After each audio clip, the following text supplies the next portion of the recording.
Basheerbagh press క్లబ్లో Telangana cinema వేదిక ఆవిర్భావం జరిగింది. గత 11 సంవత్సరాలుగా తెలంగాణ రాష్ట్ర భౌగోళికంగా విడిపోయిన తర్వాత గత 11 సంవత్సరాలుగా తెలంగాణ సినిమా రంగం గతంలో ఎలా ఉందో ఇప్పుడు కూడా అలా ఉన్న పరిస్థితి ఉంది. ఇక్కడ ఉన్నటువంటి చిన్న నిర్మాతలు కానీ, డిస్ట్రిబ్యూటర్లు కానీ, అలాగే నటీనటులు కానీ ఇప్పటికీ వాళ్ళు ఎటువంటి ఫలాలు అందుకోలేని పరిస్థితిలో ఉన్నారు.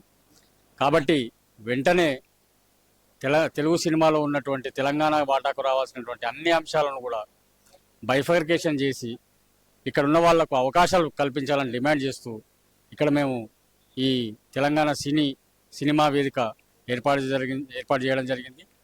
ఈ క్రమంలో అనేక అంశాలు దృష్టిలో ఉన్నప్పటికీ ఇప్పుడు ప్రధానంగా ముఖ్యంగా ఇప్పుడు గద్దర్ అవార్డులు ఏవైతే ఇస్తున్నారో ఆ గద్దర్ అవార్డులను తెలంగాణ వాళ్ళకి ఇవ్వాలని డిమాండ్ చేస్తున్నాం.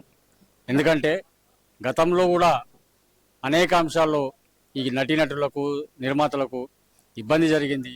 ఇప్పుడు తెలంగాణ ఏర్పడిన తర్వాత ఇస్తున్నటువంటి అవార్డులలో తెలంగాణ వాళ్ళకు ప్రాధాన్యత లేకుండా ఒక భారీ అంటే ఒక చిన్న సామెత ఉంటుంది కదా, బక్కోనికి బలిసినోనికి పోటీ పెట్టి పంచాయతీ పెట్టి ఎవడు గెలుస్తాడో చూద్దామంటే తెలంగాణ సినిమా రంగం ఇంకా బక్కపలసగా ఉన్నది.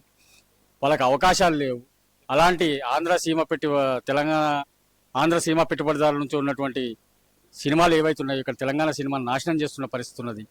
కాబట్టి పోటీ వాళ్ళకు కాకుండా తెలంగాణలో ఉన్న వాళ్లకు అవకాశాలు ఇవ్వాలి, అవకాశాలు పెంచాలి. అలాగే ఒక 100 ఎకరాల్లో తెలంగాణ స్టూడియోని ఏర్పాటు చేయాలని చెప్పేసి, అలాగే స్టూడియోలో ఉన్నటువంటి మిత్రులకు అందరూ కూడా అవకాశాలు పెంచాలని డిమాండ్ చేస్తున్నాం.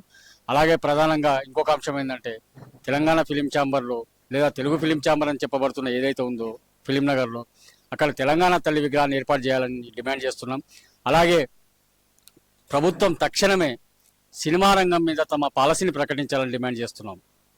ఎందుకంటే తెలంగాణ సినిమా అంశం మీద వాళ్ళకు ఒక పాలసీ లేకుండా పోయింది. గత ప్రభుత్వాలు కూడా పట్టించుకోలేదు.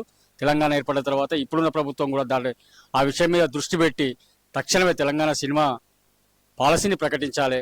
మీరు ప్రకటించలేకపోతే చాలామంది తెలంగాణలో ఉన్నటువంటి మేధావులు ఉన్నారు, సినిమా దిగ్దర్శకులు ఉన్నారు, బి నరసింహరావు లాంటి వాళ్ళు ఉన్నారు. వాళ్ళందరినీ కన్సల్ట్ చేసి ఒక సినిమా పాలసీని ప్రకటించాలని చెప్పి డిమాండ్ చేస్తున్నాం. మీరు ఆ పని చేయకపోతే మేమే ఆ పని చేస్తాం, దానికి కూడా మేము సిద్ధంగా ఉన్నాం తెలియజేస్తూ థ్యాంక్ యూ వెరీ మచ్.